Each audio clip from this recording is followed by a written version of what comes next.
2부 충주성 방호별감. 충주성은 허술했다. 몽골군은커녕 비적조차 맞기 어려워 보였다. 내성은 성벽이 낮고 성문은 옹성이었지만 치성은 옹졸했다. 그나마 외성은 터가 넉넉해 여유로웠다. 그러나 사면이 느린 토성이라 성벽으로 뛰어오르는 기마병을 물리치기에 모자라 보였다. 몽골군이 외성을 점령하고 내성을 포위해 장기전으로 맞서면 보름 버티기도 어려울 것 같았다. 동쪽의 청풍강과 서쪽 들판을 돌아 성을 휘감아 흐르는 달래강은 천혜의 해자로 손색이 없었다. 아무리 용맹한 적장이라도 퇴로를 확보하지 않으면 뒷골이 당겨 함부로 강을 건너 공격하기 쉽지 않을 것이다. 게다가 청풍강을 따라 계명산과 남산의 가파른 벼랑은 초원에 익숙한 몽골군 기마병이 접근하기 어렵다. 달래강은 대문산 탕금대에서 청풍강과 합수해 북쪽으로 흘렀다. 물살이 느린 청풍강은 뗏목으로 공격할 수 있어도 매복이 두려워 함부로 공격하지 못할 것이다. 그리고 달래강은 강폭이 좁고 물살이 빨라 해자로는 충분해도 강을 사이에 두고 적군과 맞서 싸우기에는 그 폭이 좁아 아군에게 유리할 수도 불리할 수도 있어 도움은 제한적이었다. 그나마 합수부 소용돌이 물살은 위협적이라 함부로 강을 건널 수 없을 것이다. 대문산은 우습게 탕금대에 올라서면 북쪽으로 흐르는 청풍강 하구까지 시야가 툭 튀어 강을 거슬러 공격하는 적을 망보기는 좋아도 거기까지였다. 전쟁을 치러본 적장이라면 나룻배로 강을 거슬러 충주성을 공격하지 않을 것이다. 몽골군이 공성장비로 성을 공격하려면 달래당에 부교를 설치해 퇴로를 확보하든지 물살이 느린 청풍강에 뗏목을 띄워 강을 건널 것이다. 그리고 기마병을 앞세워 성을 공격하려면 달래강 들판으로 들이칠 터인데 시백이 백현원 수원성 기마 100기로 맞서기에는 형편없이 모자랐다. 어떻게 공격해올까? 적장의 전략을 모르니 김윤우도 전략을 세울 수 없었다. 참. 김윤우는 머리가 지끈거렸다. 방책이 없을까? 아무리 생각해도 막막했다. 몽골군의 주력은 기마병이었다. 보병이라야 거란에서 차출한 병사나 함락한 성에서 항복한 고려 포로병사들일 것이다.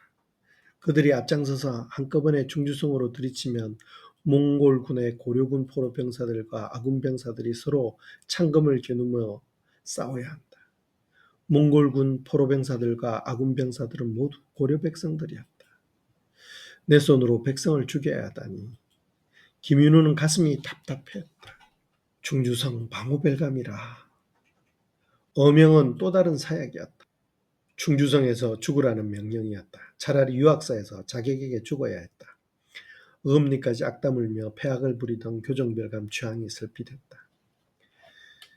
제 새끼 당장 눈앞에서 치워라! 최양의 독설은 야멸쳤다. 미친놈. 김윤우가 되어들었다. 아무리 개망난이라지만 죽은 지 수삼 년도 안 된 제 놈의 아비 접시를 취하려 하다니. 분명 미친놈이었다. 그게 다가 아니었다. 제 음이 천박함은 제쳐두더라도 제 아비 본처 대시까지 무참히 살해했다. 제 버릇 개 못 준다더니 교정별감 최양의 싹수 없는 버릇은 예나 지금이나 달라지지 않았다. 아무리 계모라도 부모는 부모입니다. 어떤 자식이 부모를 죽입니까? 저 깨자식이! 검을 빼는 최양이 분을 이기지 못해 씩씩거렸다. 죽여라! 섬낭장 김윤우는 목을 들이밀었다. 최양의 망나니 짓이 어이없어 독설을 퍼붓던 게 사달이었다. 별장 김인준이 만류하지 않았더라면 그는 진작 모가지가 달아났을 것이다. 죽은 그만두세요. 김인준의 목소리는 단호했다. 어이씨! 최양이 검을 내던졌다. 제풀에 겨눴던지 쌍욕을 내뱉으며 자리를 박차고 일어서는 옹졸한 그의 욕망이 허허로웠다. 제 아비의 권력을 꿰찰 때 반대했던 상장군 김경손을 밀어낼 때 별장 김인준이 가까이서 적극 도왔으니 함부로 내치지 못해 분통이 터졌을 것이다. 미친놈. 김인우는 코웃음을 쳤다. 최양이 목에 칼을 들이대도 윽박질러도 눈조차 깜빡거리지 않았다. 저놈을 당장 옥사에 넣어라! 최양이 고래고래 고함을 지르며 자리를 박차고 나갔다. 섬당장! 별장 김인준의 은근한 목소리가 옥사 너머에서 들렸다. 김인우는 대답하지 않았다. 앞에서는 대범한 척해도 별장 김인준도 최양 못지않았다. 이참에 잠시 쉬었다 오시지요. 김인준이 말꼬리를 목구멍 속으로 우겨 넣었다. 강도를 떠나라는 말이었다. 고려 땅 어디를 가더라도 최양이 마음 먹으면 찾아낼 것이다. 진각국사 해심 스승님이 입적한 조계산 수선 사람은 몰라도 김인우는 대답 대신 고개를 돌렸다. 수선사 수원승은 강도 야발초보다 못하지만 그렇다고 만만하지도 않았다. 김경손 상장군처럼 자객에게 피살당하느니 차라리 수선사라면 버텨볼 수 있을 것 같았다. 그러나 김희훈 충주부의 오래된 폐사찰 유학사에 유폐되었다. 해심 스승님 말씀이 떠올랐다. 20수년 전 수선사 뒷뜰에서 만전과 검술 대련할 때였다. 만전이 느닷없이 만우 김운효를 찔러왔다. 사망에 이를 수 있는 치명적인 급소였다. 간신히 목금 끝을 피했지만 화가 났다. 만전의 견정혈을 사정없이 내려쳤다. 만우야, 이쯤에서 그만두어라. 만전이 힘들어하지 않느냐. 목금을 놓친 만전이 분을 못사게 씩씩거릴 때마다 해심 스승님이 하신 말씀이었다. 예, 스승님. 의씨. 제풀에 겨웠던지 만전은 목금을 던지더니 돌아서서 고래고래 고함까지 지르며 패악을 쳤다. 내 이놈 만전아, 시합에서 졌으면 당당하게 승복해야지. 진정한 무사라고 가르치지 않았더냐. 그 무슨 버르장머리 없는 행패냐. 해심의 꾸지람은 단단했다. 만우는 검을 걷어들었다. 시퍼런 검기가 조계산 맷뿌리에서 뒤척이는 저녁 노을처럼 갈렸다. 김인우는 충주성을 둘러보았다. 내성은 그나마 석성이라 성벽은 단단했다. 동쪽의 조양문, 서쪽의 휘금문, 남쪽의 봉화문, 도성을 향한 경천문 중 퇴로는 내성 봉화문에서 외성 남문을 빠져나가면 대림 산성으로 향하는 길이었다.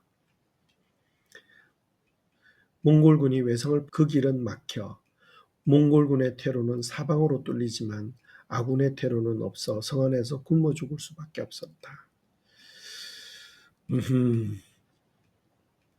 김윤우는 시름이 방공기를 갈랐다. 눈앞에 다가오는 몽골군을 맞아서기도 벅찬데 뒤에서 비수를 꽂으려 호시탐탐 노리는 강도의 적까지 감당할 자신이 없었다. 눈앞에서 치우라며 해악을 부리던 최양의 어줍지 않은 상판대가 설핏 떠올랐다. 그때 죽었더라면 이처럼 고민하지 않을 것이다. 보름달이 소대기산 중턱에 걸렸다. 텅 빈 달래강에서 서성거리던 달빛을 소대기산 그림자가 한 뼘씩 지워나가고 있었다. 주소가 끝나 곡식을 거둬들인 들판을 불태운 게 그나마 다행이었다. 자칫 주소가 늦어 곡식이 몽골군 수중에 들어갔더라면 힘든 싸움이 될 뻔했다. 최 교인은 안으로 들어오라. 교의 최평은 강도에서 청야 입보하라는 파발이 도착하자 충주성을 팽개치고 제 식소를 데리고 달아난 충주부사 김익태 부관이었다. 부사가 달아난 성에 하급장수가 남은 게 대견스러웠다. 하지만 속내까지 온전히 믿을 수 없어 김윤우는 지켜보던 중이었다.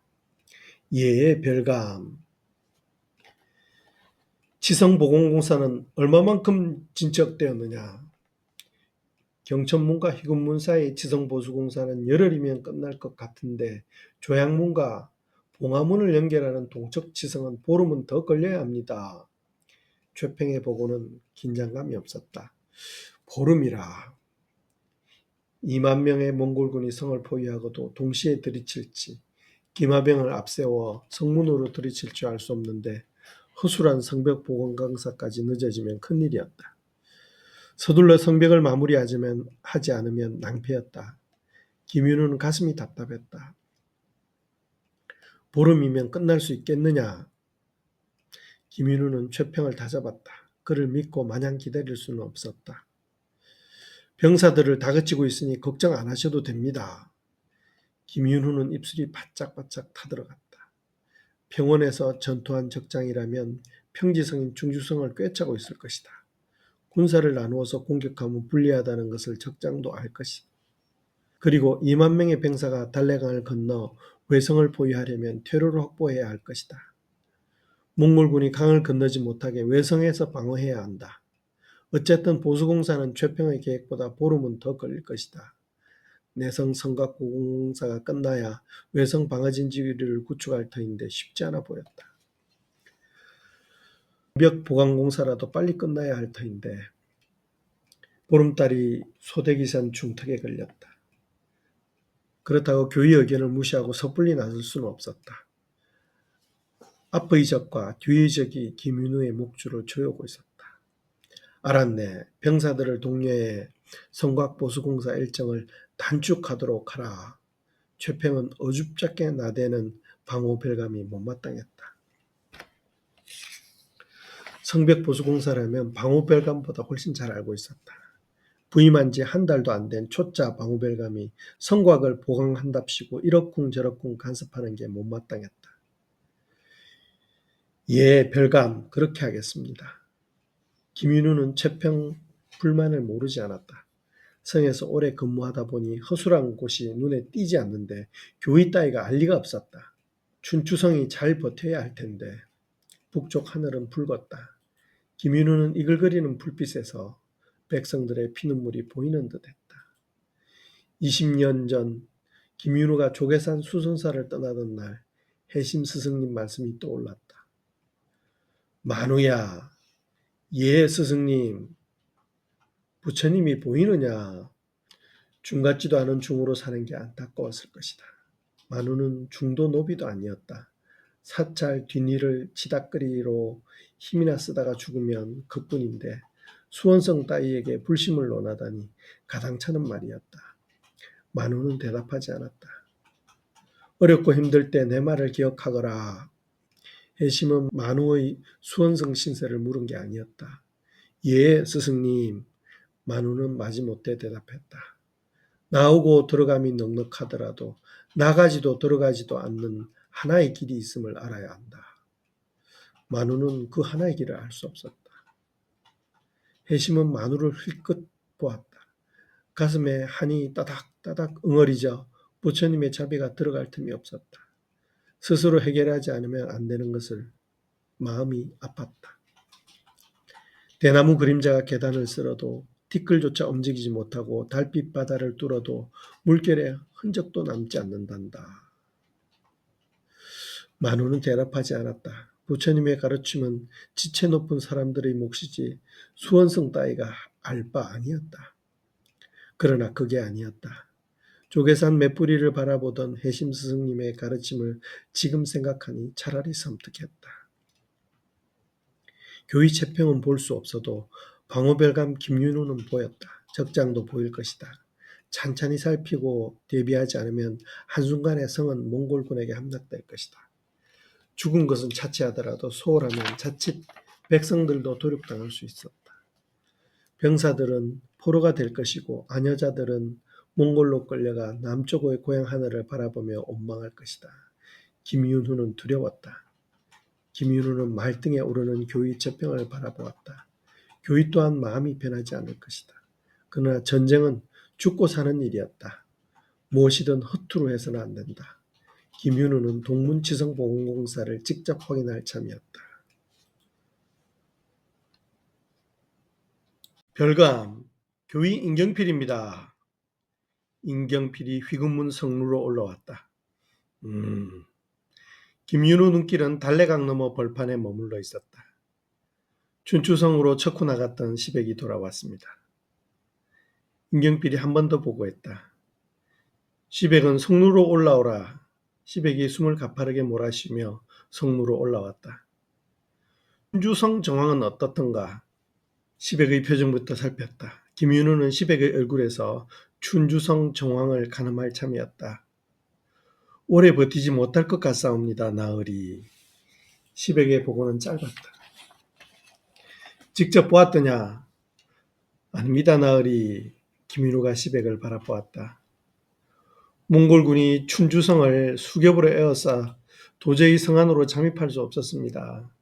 요행이 성에서 도망나온 노비병사 한 놈을 붙잡아 정황을 알아보았습니다만 시백이 엉거주춤 말꼬리를 감췄다.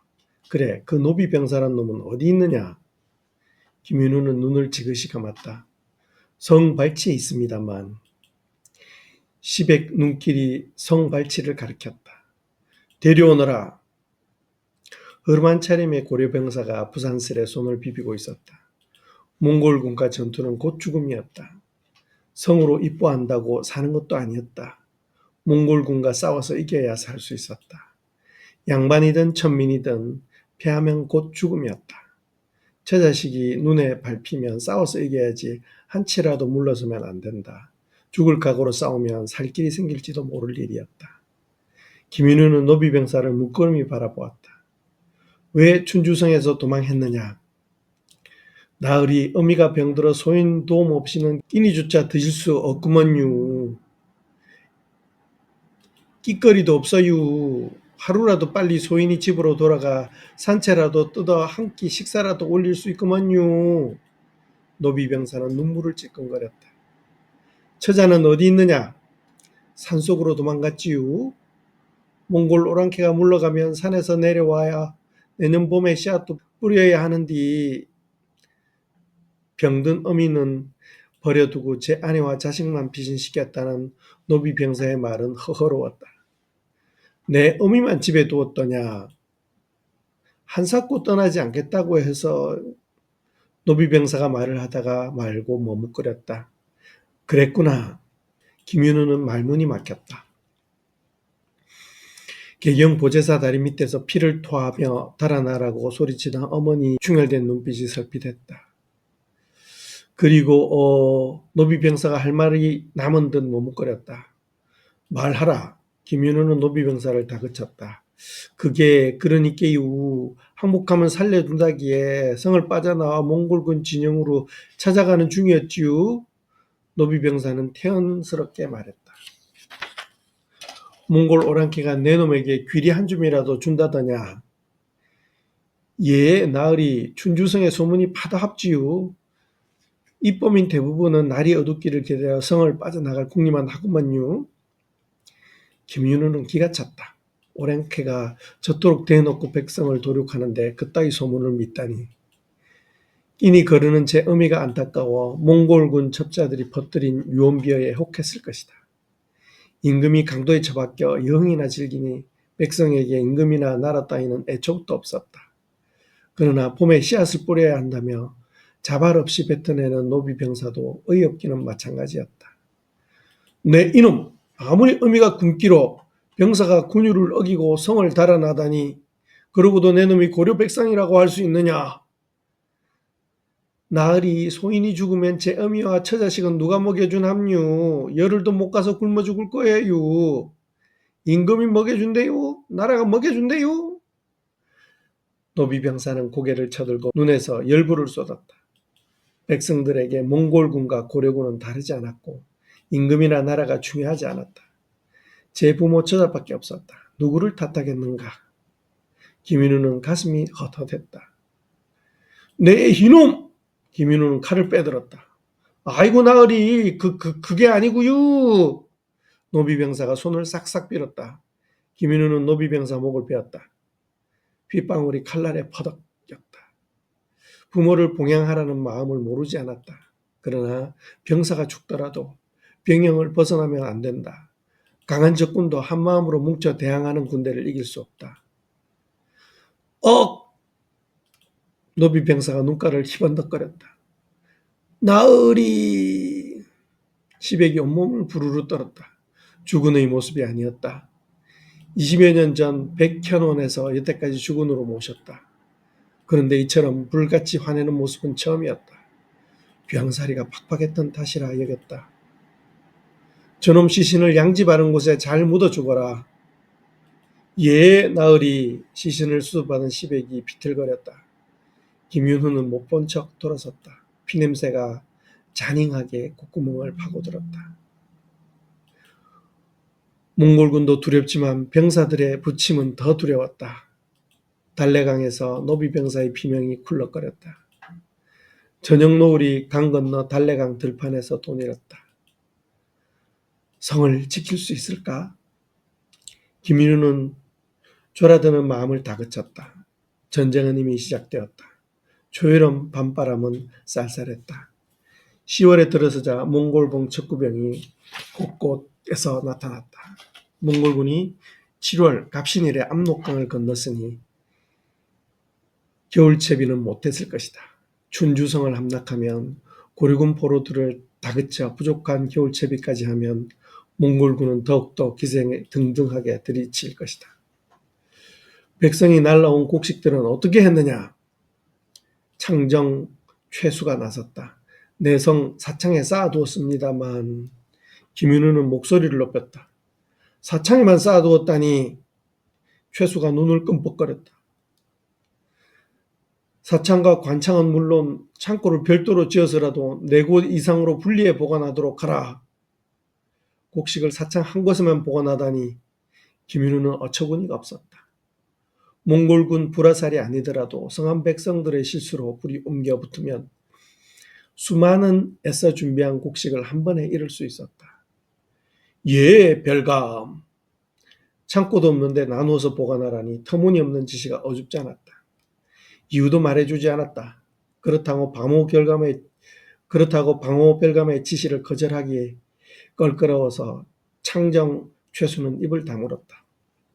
방호 별감 김윤우의 명령은 계속됐다. 교위 정주는 병사들을 데리고 달래강 건너 들판에 널린 볏짚과 논두렁을 모조리 불태우고 갯가 마른 풀까지 태워라.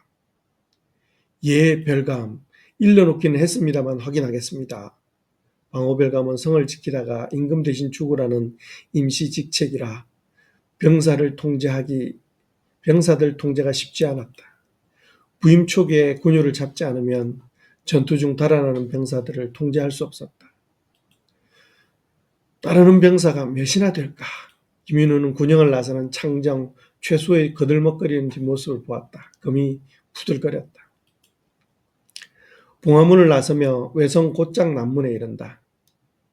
대림산성 길목이었다. 몽골군에게 포위되면 충주성 마지막 퇴로였다. 성이 함락되더라도 백성들까지 몽골군에게 죽게 할 수 없었다. 이 길만은 반드시 지켜야 한다. 병사들이 목숨으로 적군을 막으면 백성들은 탈출해 이듬해 봄에 씨앗을 뿌릴 것이다. 죽음 목전에도 제 어미 끼니를 걱정하던 노비 병사에게 미안했다. 낯익은 사람들이 분주하게 대장간을 들락거렸다. 외대골 구곡마을 대장장이 식솔들이었다. 모루에 튕기는 망치 소리가 요란했다. 몽골 어랑캐와 싸우려면 무기가 필요했다. 농기구 공납조차 못해 쩔쩔매던 대장장이들에게 검과 창 제조를 맡겼으니 불평이 많을 것이다. 군말 없이 모루에 시우새를 두드리는 대장장이가 고마울 따름이었다. 무기 없이 적군에 맞서 싸울 수 없다는 것쯤은 대장장이들도 알고 있으려니 이해할 것이다. 쇠득부리에 불을 지폈는지 굴뚝에서 연기가 솟아올랐다. 파랗다. 풀무질이 더딘 탓이었다. 불목꾼들은 오금이 저릴 때까지 풍로 발판을 밟아 숯불 화력이 살아나면 연기가 투명해지고 질 좋은 시우쇠를 생산할 수 있어 단단한 무기를 만들 수 있었다. 몽골군과 싸우려면 성 안에 제철소가 필요하다며 대장장이 금대가 우겨 외성 남문 근처에 쇠둑불이 2기를 외덕골에서 옮겨왔다. 석철괴는 충분히 확보되었느냐? 예, 별감. 열흘이면 시우새 300건은 느끈하답니다. 쇠덕불이 아궁이도 막을 거고요. 유이채평이 말했다. 300건이라 모자라지 않겠느냐? 외덕골에서 날라온 시우새만 200건이 웃돌아 부러진 무기를 쇠덕불이에서 다시 녹이면 60여 일은 너끈히 버틸 수 있는 무기를 생산할 수 있다며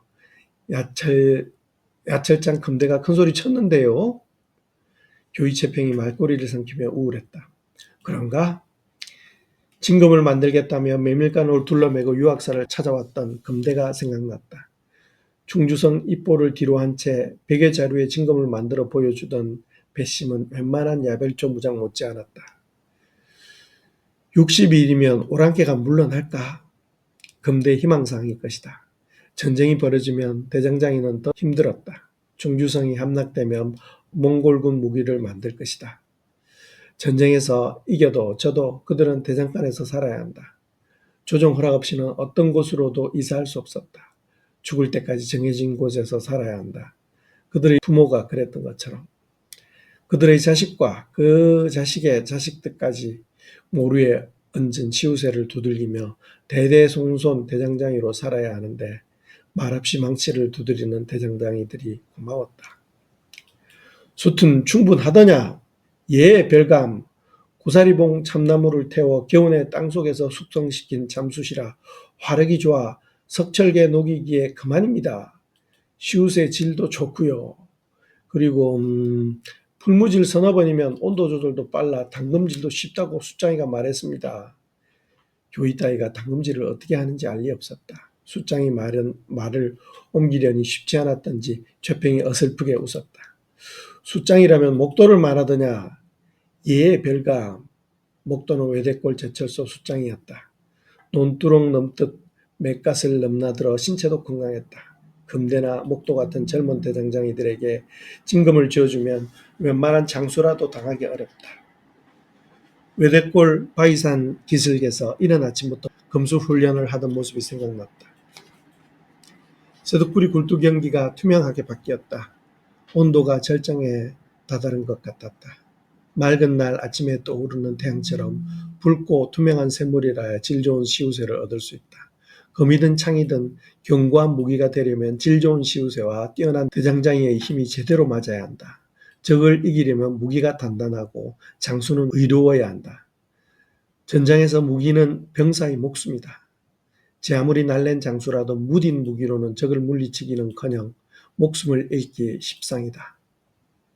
질 좋은 무기를 지녔더라도 장수 또한 의롭지 않으면 무딘 검보다 못돼 전투에서 패하기 마련이다. 조계산 수선사를 떠나던 날 영소금을 건네주면서 하신 해심 스승님의 말씀이 떠올랐다. 만우야, 금은 곧 생명이니라. 해심은 조계산 맷뿌리를 바라보았다. 저녁 노을이 마지막 불꽃을 태우고 있었다. 금날에 부모를 잃은 아이가 온전한 중이 될 수 없었다. 여린 가슴과 피로 얼룩진 원한을 기억하는 한 다 잃은다고 달라지지 않을 것이다. 스스로 해결해야 할 일이다. 가슴이 답답했다. 예, 스승님, 깊이 새기겠습니다. 만우는 개경 보제사가 떠올랐다. 여동생 덕주를 깨하는 어머니를 따라 보제사 뒷문으로 빠져나오는데 별초군이 들이닥쳤다. 덕주가 울음을 터뜨렸다. 어머니가 덕주 입을 들어막았고 야별초 무사가 금을 빼들자 어머니는 스스럼 없이 다리에서 뛰어내렸다. 김인우도 뛰어내렸다. 어머니가 피를 토하며 물속에서 호적거렸다. 빨리 도망가거라. 어머니! 어머니 목소리가 귓전에서 맴돌았다. 덕주 우는 소리가 까마득히 멀어졌다. 물살이 덮쳤다. 기억은 거기에서 멈췄다. 만우가 깨어났을 때 해심 스승님의 바랑아니었다. 만우야, 무슨 생각이 그리 많으냐? 만우는 번쩍 정신이 들었다. 건법을 연마하려면 정신부터 집중해야 금세가 살아난다. 정신이 흐트러지면 마음을 다친다고 하지 않았더냐. 영소 월간검을 사용할 때 더욱 그렇단다. 오래전 진울선사께서 고승으로부터 검을 하사받으실 때 들으셨던 이야기다. 내가 진울선사에게 검을 받을 때에도 같은 말씀을 하셨는데 용소금이 월간검을 만났을 때 비로소 그 위력을 발휘한다고 말씀하셨다. 용소금과 월간검은 본래 한 쌍이었는데 불행하게도 용소금밖에 없구나. 월간검을 찾는 것은 너희 의지와 부처님의 뜻이 닿을 때 이루어질 것이다. 나는 의지가 부족해 이루지 못했지만 너는 반드시 이루도록 하라. 이 영소금을 너에게 넘겨주니 너 또한 진울선사의 뜻을 잘 새겨 받들어야 한다. 알았느냐? 해심은 영소금을 만우에게 내밀었다. 금은 곧 생명이니라. 알겠느냐? 예, 스승님. 만우는 영소금에서 눈을 떼지 않았다. 아무리 복음이라도 검 한 자루 찾는다고 백성을 구할 수 없을 터 해심 스승님의 말씀을 믿지 않았다. 금을 다시 잡아라. 예, 스승님. 만우는 정신을 가다듬었다. 첫 초식부터 시작하라. 만우는 용소금을 고추 세워 정신을 집중했다. 지금 대적세! 해심은 첫 초식을 펼쳤다. 금을 세워 가슴으로 당겨 호흡을 멈추고 자신을 보호하고 상대에게서 눈을 떼지 마라. 그러면 만물은 정지한 듯 조용하며 적의 가벼운 몸짓까지 눈앞에 훤히 보일 것이다. 만우는 금을 가슴으로 끌어당겼다. 숨이 차올랐다. 임진강에서 허우적거리던 아버지를 비아냥거리는 웃음소리, 다리에서 뛰어내리던 어머니 비명, 칭얼거리는 여동생 덕주까지 눈앞에서 얼쩡거렸다. 머리를 흔들고 금을 고쳐잡았다. 만물이 정지하기는커녕 어지럽게 움직이더니 금끝이 흔들렸다. 이놈, 정신을 어디에 두고 있느냐? 애심이 불같이 화를 냈다. 초식을 잘못 펼치면 오히려 내상을 입는다. 해심 스승님의 불같은 성화가 귓전을 스쳤다. 만우는 깜짝 놀라 정신을 가다듬었다. 가슴은 미어지고 눈물이 났다. 오늘은 그만하는 게 좋겠구나. 해심은 마음을 가다듬지 못한 만우가 걱정이었다. 언제 제자리로 돌아올까? 금은 곧 생명이니라. 예, 스승님. 만종과 만전 형제가 수선사 담장 너머에서 낄낄거렸다. 별감! 최팽이 부르는 소리에 김윤우는 정신이 번쩍 들었다. 불편하시면 잠깐이라도 쉬시는 게 어떨지요? 아니다. 그럼 대장간으로 가시지요. 알았네. 덕주의 칭얼거리는 소리가 귓속을 후볐다. 김윤우는 가슴속을 더듬어 옥지환을 찾았다. 따뜻했다. 살아있을까?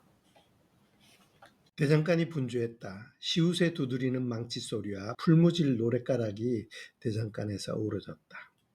어기영차 불어라 바람아 이 집 저 집 봄이 모아 어기영차 불어라 바람아 창검방패 만들어서 어기영차 불어라 바람아 남풍 불러 북풍 맞고 어기영차 어기영차.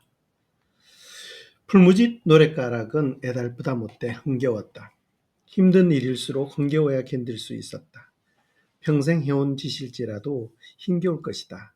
힘겹지 않은 노동이 있으랴마는 힘들어서 노랫가락은 더 애달팠다. 농기구만 만들어도 덜 힘들 것이다. 그러나 해를 걸러 쳐들어오는 몽골군과 싸우려면 병장기까지 만들어야 목숨을 부지할 수 있으니 대장장이들은 이래저래 고달팠다. 나으리 오셨시우? 대장간을 나오던 금대가 허리를 굽실거렸다. 쇠득부리에서 흘러나오는 쇳물 같은 땀방울이 그의 이마에서 뚝뚝 떨어졌다. 잘돼 가는가? 예, 나으리. 시우새는 이미 만들어 놓았으니 담금질만 하면 될 것이구먼요. 2, 3일 지나면 창이든 검이든 맹글 거구먼요. 금대는 덤덤했다. 검이라면 자신이 있을 것이었다. 외대리 대장간에서도 검을 만들었으니 이제는 이력도 생겼을 것이다. 평생 해온 짓이라 어쩌면 감흥조차 없을지도 모르지만 김윤우 눈에는 씩씩한 장수였다. 그래, 지금까지 생산한 시우쇠로 검은 몇 자루나 만들 수 있겠느냐? 3자짜리 창검 500자루는 맹글 수 있을 거구먼요. 충주성이 무너지면 오랑캐는 곧장 충주성으로 들이닥칠 것이다.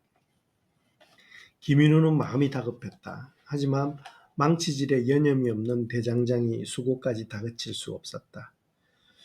방패 만들 시우새는 충분한가? 수삼일은 더 쇠독부리에 불을 지펴야 할 거예요. 금대가 뚱하게 대답했다. 오랑캐 무기를 만드나 고려군 무기를 만드나 힘들기는 마찬가지일 것이다.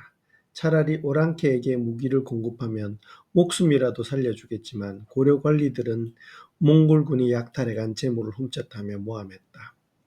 아무리 대장장이들을 천한 백성이라 업신여겨도 남의 귀중품을 훔칠 만큼 경우가 없지 않았다. 수삼일이라 시간이 없었다. 그러나 기다려야 한다. 병사들의 사기와 충성심은 믿음이 있었다. 수삼일이라고 했으니 김윤우까지 나서서 다그칠 필요는 없었다. 금대라면 충분히 해낼 것이다. 석철괴는 충분히 확보했는가?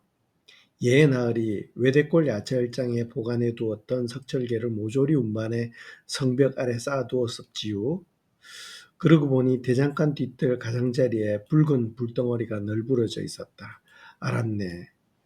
그런데 금대야, 부석은 어디에 보관해 두었느냐? 석철괴 옆에다 따로 모아두었습니다. 잘했네. 쓸데가 있으니 잘 보관하거라. 석철괴를 녹일 때 쇳물 위로 뜨는 찌꺼기를 식히면 부석이었다. 부석 부순 가루로 성벽을 기어오르는 적병들의 눈에 뿌리거나 화재 시에 진흙을 섞으면 소화 효과가 좋아 수성 무기로 요긴하게 쓰일 경우가 들어 있었다. 예, 나으리.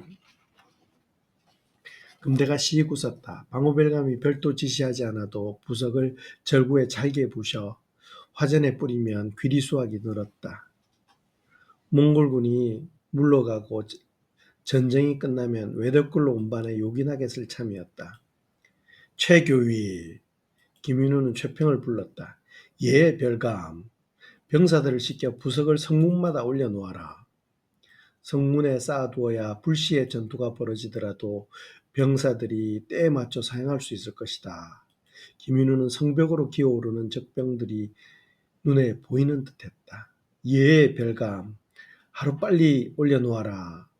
최평은 뜨악했다. 부석을 성리에 올려놓으라는 방호별감 명령을 이해할 수 없었다. 돌을 던져도 성벽으로 기어오르는데 돌보다 가벼운 부석을 던진들 적병들이 물러나지 않을 것이다. 예, 별감. 김윤우는 부석 사용처를 말하지 않았다. 때가 되면 알게 될 터인데 굳이 말할 필요가 없었다. 별감, 교위 인경필입니다. 인경필의 말이 대장간 앞에서 멈췄다. 별감, 노비병사들이 훈련장에 모였습니다. 훈련을 시작할까요? 그렇게 하라. 쌍몽사 지주였던 만전을 환속시켜 진양공의 후계자로 옹립하려고 김인준이 앞장섰을 때 그를 도운 자가 교위 임경필이었다. 글솜씨가 빼어난 데다가 무술솜씨도 야별초 못지않았고 권모 수수 또한 남달라서 참모 장교로 손색이 없었다. 그러나 김윤우는 선뜻 마음이 내키지 않았다. 김윤우는 짐작할 수 없어도 별장 김인준이 신복 임경필을 충주성에 보냈을 때에는 그만한 이유가 있었을 것이다. 몽골군의 항복이라도 할까봐 감시하려는 것일까? 그렇다면 걱정할 필요가 없었다. 성에다 쌓아둬 죽을지언정 몽골군에게 항복할 생각은 없었다. 임경필의 눈빛이 출렁거렸다. 살기가 번뜩거렸다. 저 익숙한 살기, 무엇일까? 김인우는 소름이 돋았다. 교정별감 최항이 임금에게 주청해 사약을 내리면 간단하게 죽일 수 있는데 굳이 방호별감으로 청거했다. 실랑 이국수를 귀뜸했을 때도 귀를 의심했다. 실랑의 귀뜸이 사실이더라도 김인준의 뜻은 아닐 것이다. 배후에 교정별감 최항이 있을 것이다. 임교희도 노비 별초군 훈련에 참여할 터인가? 김인우는 아무렇지도 않은 척 임경필을 돌아보았다. 예, 별감. 임경필은 방호별감의 수성 전술이 궁금했다. 몽골군이 충주성을 공격할 거라는 첩보가 여러 차례 있었다.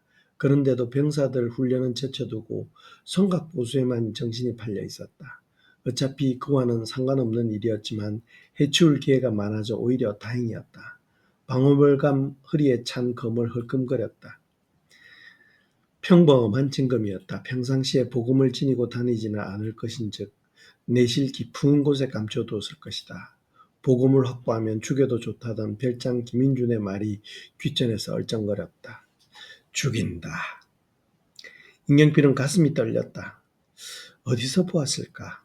김인우는 어디서 본 듯한 교위 임경필의 출렁거리는 눈빛이 신경 쓰였다.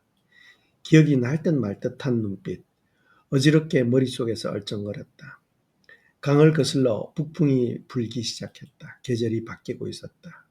물결이 하얗게 일어 청풍강 가장자리 살얼음이 갯벌들 솜털을 털어내며 마지막 이파리마저 떨어뜨렸다. 계절 탓만은 아닐 것이다.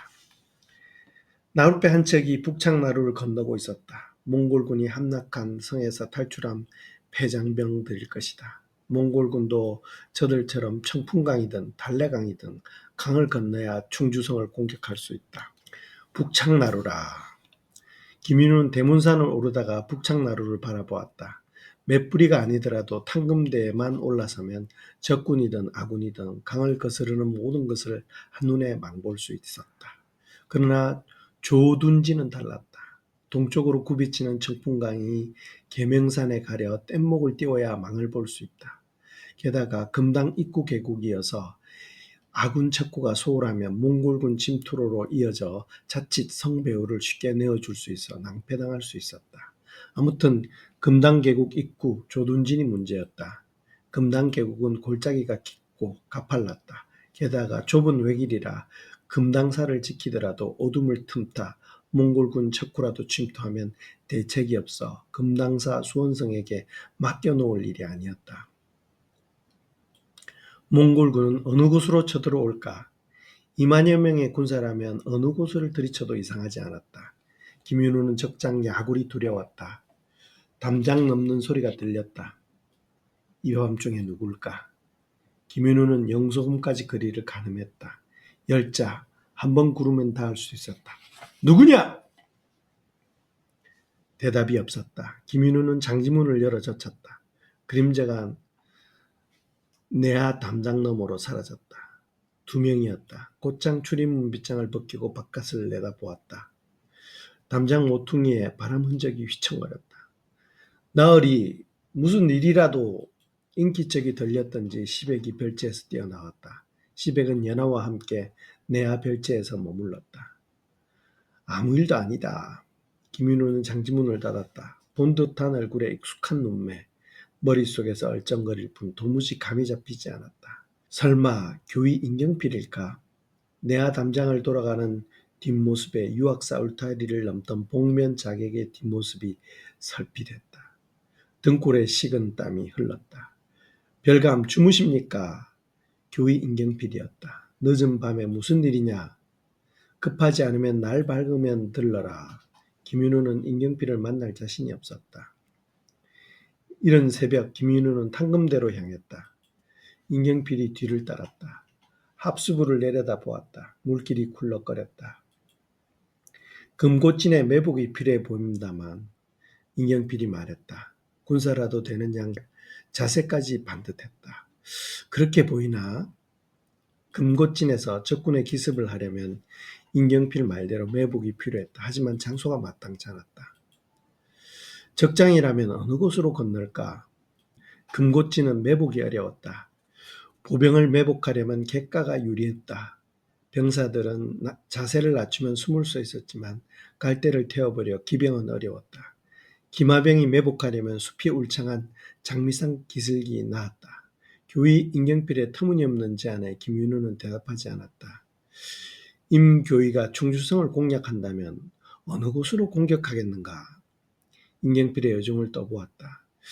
북창나루가 아닐까요? 인경필은 확신에 차 있었다. 그런가? 충주성으로 들이칠 수 있는 가장 빠른 길이기도 합니다만 몽골군은 성을 우회하기보다 곧장 성을 들이칩니다. 인경필은 거침없이 대답했다. 북창나루에서 청풍강을 건너 외성 북문을 지나면 곧장 경청문이었다. 충주성을 공격하려면 가장 빠른 길이었다. 그러나 탕금대 동쪽 계명산은 벼랑이라 기마병 접근이 어려워 반드시 대문산 앞을 지나야 한다. 아무리 빠른 몽골 기마병이라도 울창한 숲을 지나려면 뒷골이 당길 수밖에 없을 것이다. 기마병 수십 기만 매복해도 적군 측면을 들이치기에 최적 장소였다. 역시 부착나루는 아니었다. 그런가? 김인우는 고개를 끄덕였다. 인경필은 입을 다물었다.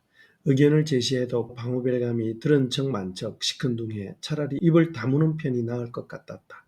고집불통이라던 별장 김인준의 말이 생각났다. 김인우는 역시 용이 주도했다.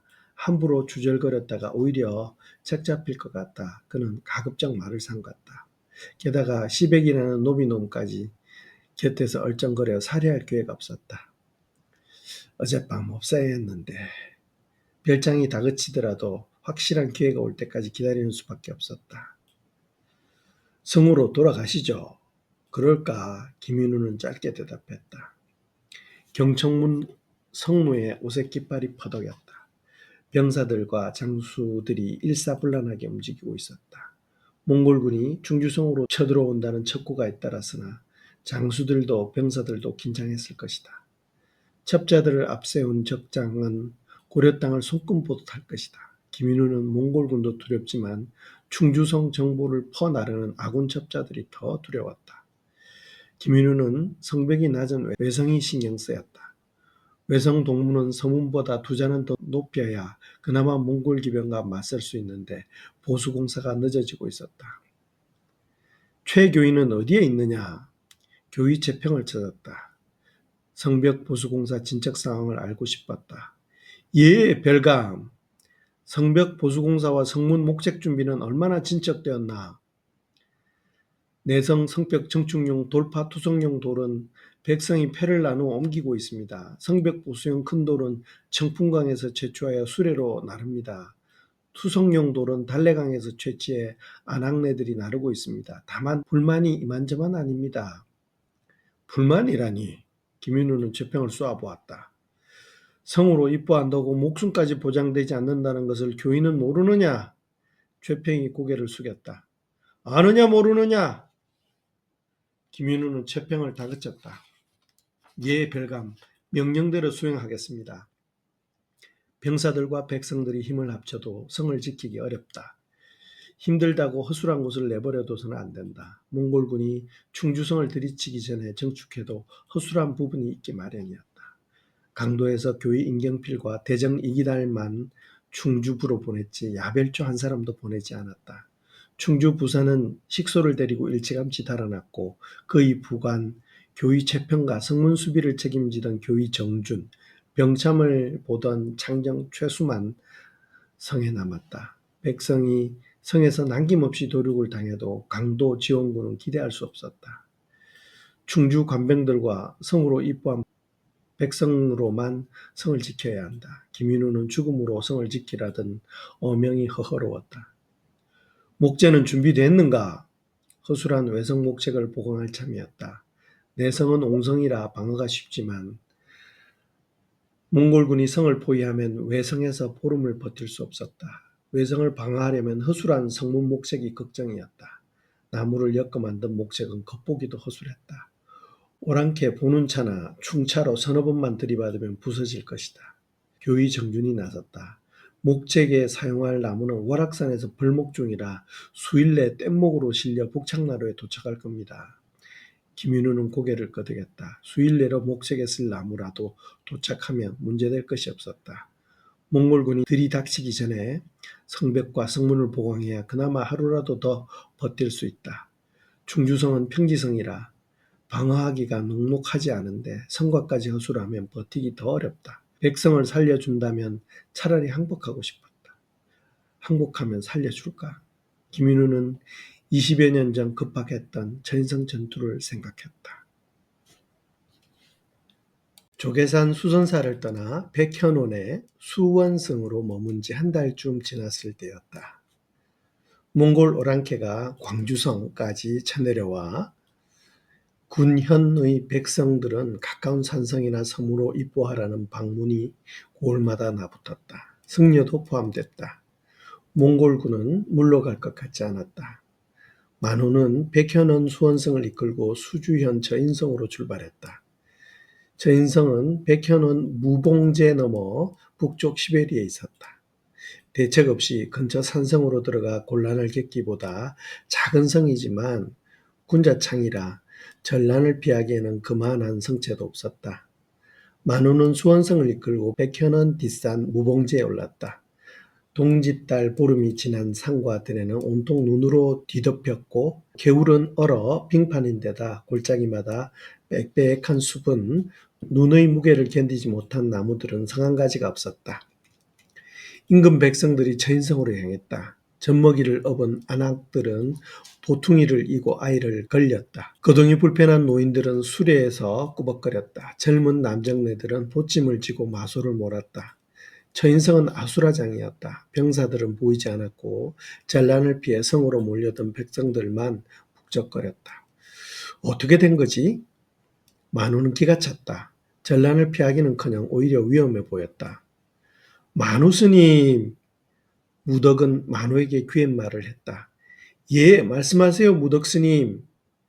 예, 차라리 백현원으로 돌아가는 게 어떠실지. 무덕은 만우의 눈치를 살피며 주걱거렸다. 스님, 무슨 말씀입니까? 무덕 스님이 성문에서 우왕좌왕하는 백성들을 눈으로 가리켰다. 만우가 보아도 가관이었다. 저인성에서 전란을 피하기 어려워 보였다. 어쩌면 무덕의 말이 옳을지도 몰랐다. 하지만 허술하기는 백현원도 마찬가지였다. 수원성 100여 명으로 수만 명에 이르는 몽골군을 대적할 수 없었다. 백현원으로 돌아가면 뾰족한 수라도 있습니까? 무덕이 입을 다물었다. 백현원으로 돌아가더라도 몽골군이 비켜가기를 기다리는 수밖에 다른 대안이 없었다. 그렇기는 합니다만 무덕이 어물쩍거렸다. 이왕 왔으니 일단 성 안으로 들어가 봅시다. 성문으로 들어서는 수원성을 바라보며 백성들이 술렁거렸다. 창검으로 무장한 중들의 출현에 당황했을 것이다. 만우는 백성들부터 안심시켜야겠다는 생각이 들어 좌중을 둘러보았다. 소승들도 전란을 피해 성으로 들어왔으니 여러분에게 피해 끼치는 일은 없을 테니 염려 마세요. 만우는 목소리를 높여 백성들을 안심시켰다. 백성들은 수원성을 흘끔거리며 주저주저했다. 어줍지 않은 중들이 오히려 신경이 쓰였을 것이다. 차라리 고개를 굽실거려 몽골 오랑캐가 원하면 무기든 곡식이든 내주면 목숨은 건질 거로 생각했을 것이다. 그러나 그게 아니었다. 몽골군은 흉포에 백성들을 처참하게 도륙한다는 소문이 고려 곳곳에 파다했다. 싸워서 이기지 않으면 목숨을 잃을 것이다. 여러분 걱정 마세요. 만우는 일단 목소리를 높였으나 생각보다 작은 처인성 규모에 가슴이 덜컥했다. 몽골군이 들이치면 하루 버티기도 어려울 만큼 허술했다. 그는 도보로 성을 두어 바퀴 돌았다. 700여 보. 전란을 피하기에는 터무니없이 작은 성이었다. 게다가 토성이라 무덕 스님 말처럼 백현원으로 돌아가는 게 나을 것 같았다. 만우는 닥쳐올 일이 두려웠다. 백성들이 우왕좌왕했다. 하지만 성곽은 아름드리 나무들과 잡목들이 울창해 성 크기를 가늠하기 어려웠고 성 앞으로 개울이 흘렀다. 토성이라도 성벽은 높고 가팔랐다. 성루에 궁수를 배치하면 아무리 날랜 몽골 기병이라도 쉽사리 성벽을 넘을 수 없었다. 허술한 성문은 목책을 덧대면 며칠은 버틸 수 있을 것 같았다. 어떻게 하지? 만우는 고민에 빠졌다. 몽골군에 맞서 싸우려면 열흘을 넘길 수 없을 것이다.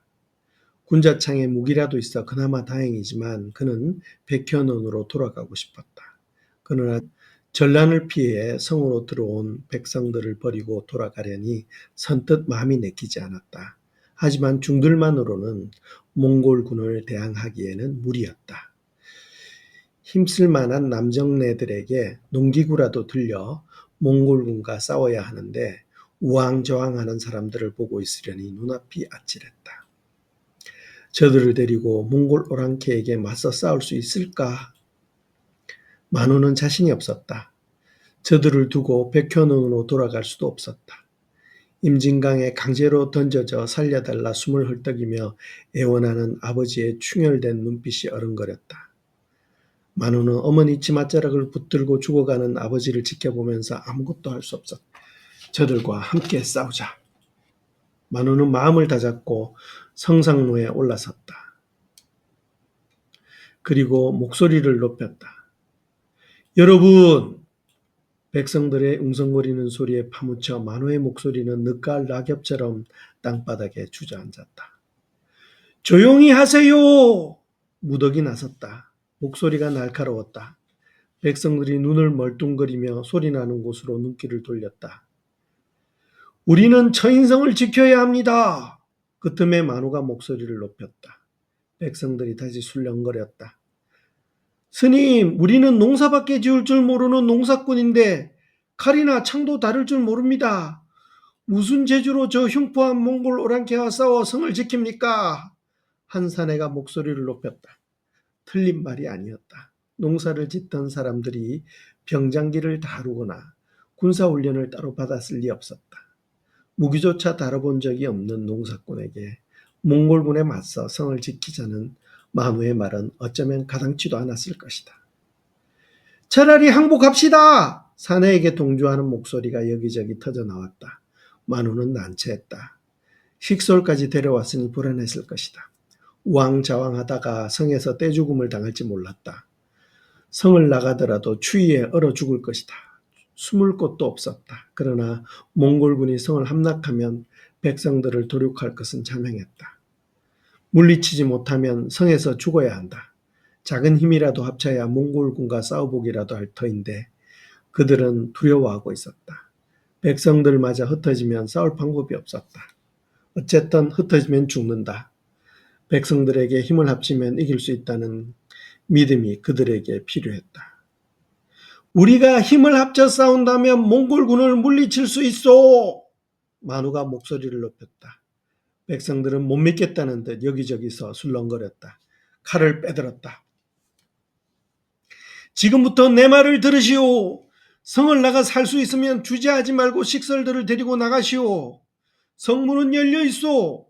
성을 나가 얼어서 죽든지 도망가다 몽골 오랑캐에 잡혀 칼 맞아 죽든지 아니면 나와 함께 힘을 합쳐 오랑캐를 물리치고 성을 지켜 함께 살든지 여러분이 결정하시오. 순식간에 벙어리가 된 듯 백성들이 조용했다. 눈바람에 떨어지는 나뭇잎 소리가 사각거렸다. 성을 나갈 사람이 있으면 지금밖에 없어. 만우는 백성들을 바라보았다. 우리도 스님들과 같이 오랑캐에 맞서 싸우겠소. 어수룩한 사내가 주먹을 불끈 들어 목소리를 높이자 여기저기서 싸우자는 목소리가 튀어나왔다. 식소를 살리려면 힘을 합쳐야 한다는 만우의 말에 백성들은 희망을 보았을 것이다. 가장에게 식솔은 버팀목 그 이상이었다. 자, 나갈 사람 없으면 성문을 닫겠소. 지금부터 지휘 고하를 막론하고 내 허락 없이 성 밖으로 나갈 수 없소. 여기 어기는 자는 가차없이 처단하겠소. 만우는 숨을 몰아쉬었다. 몽골군을 물리칠 수 있을까? 고작 수원성 100여 명과 무기조차 다루지 못한 농사꾼 4,500명으로 저인성을 지키기는 무리였다. 자신이 없었다.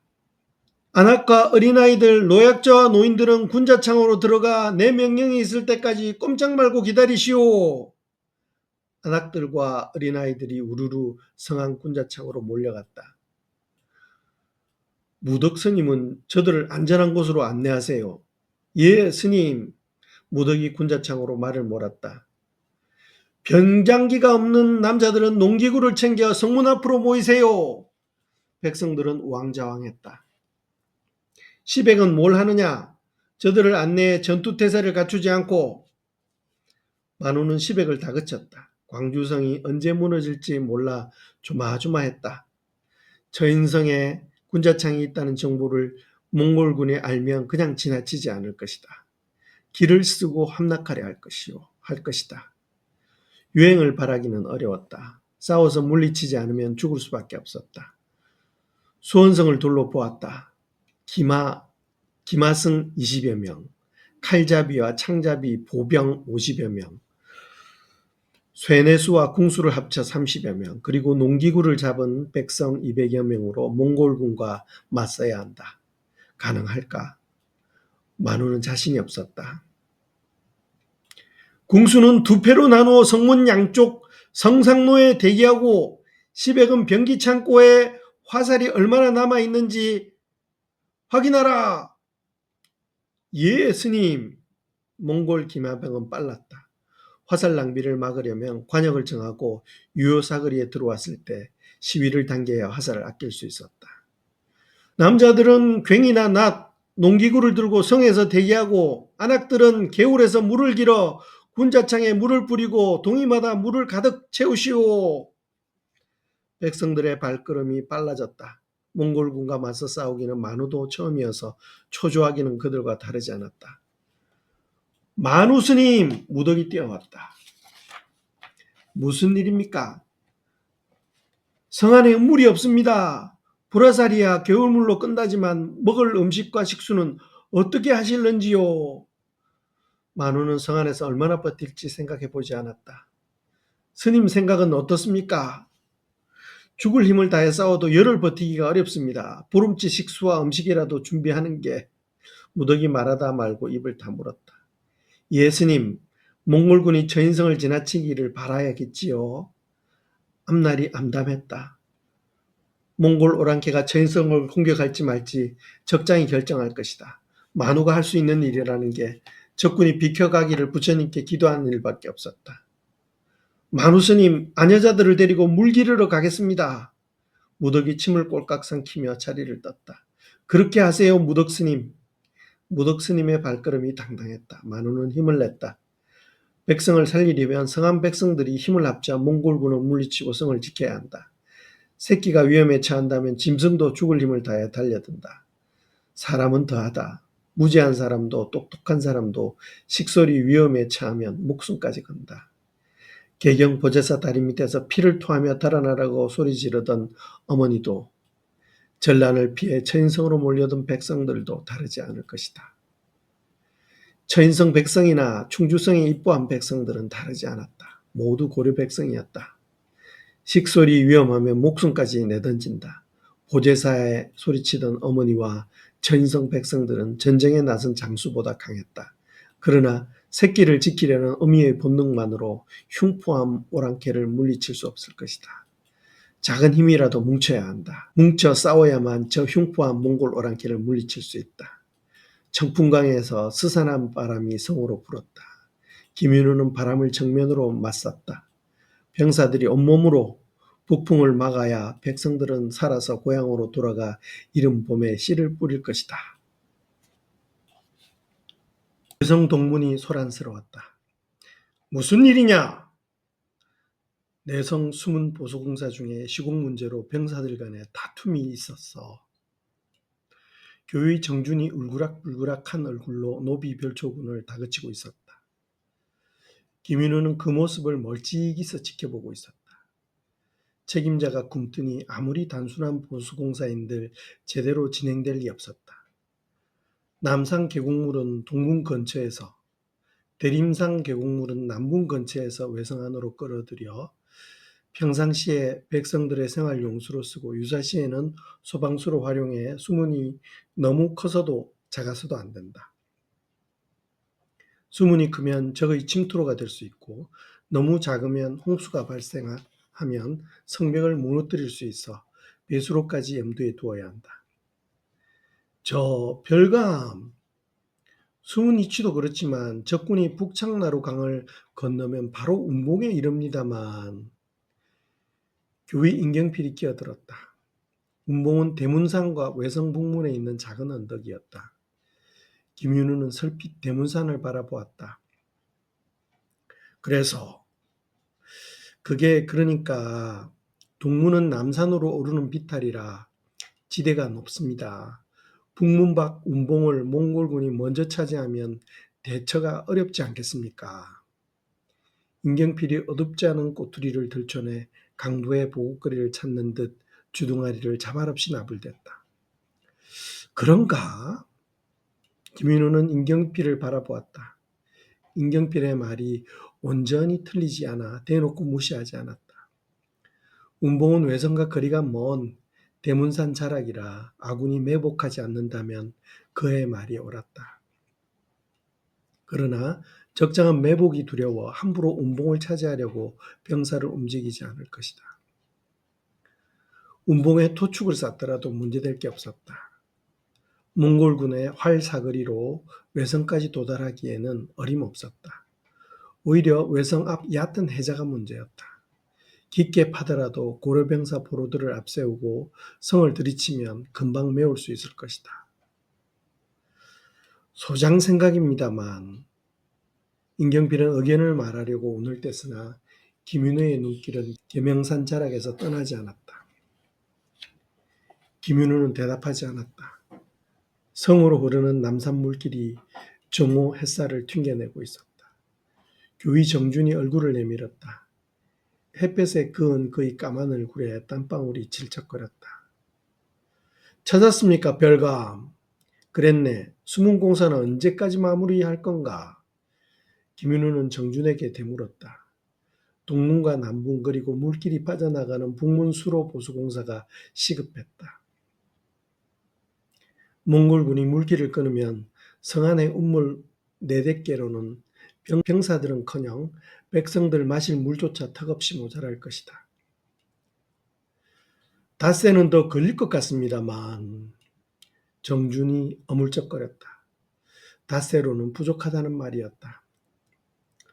숨은 보수로만 되겠는가?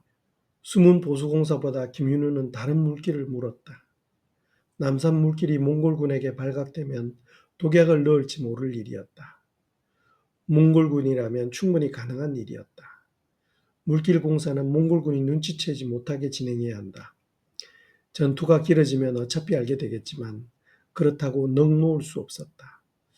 방도가 있어야 대책을 수립할 수 있을 터인데 춘주성처럼 성을 포위해 공격하면 백성은 살 길을 찾아 달아날 것이고 성안 정보는 고스란히 적군에게 넘어갈 것이다. 그게 정주는 숨은 보수공사를 생각했지 물길이 몽골군에게 발각되리라고 생각한 적이 없었다. 새로운 물길이야 많이 확보하면 좋겠지만 일어나지 않은 일까지 우려할 필요는 없었다. 그는 방호 별감 명령이 성가셨다. 계명산 발원지부터 땅속으로 물길을 끌면 어떻겠는가.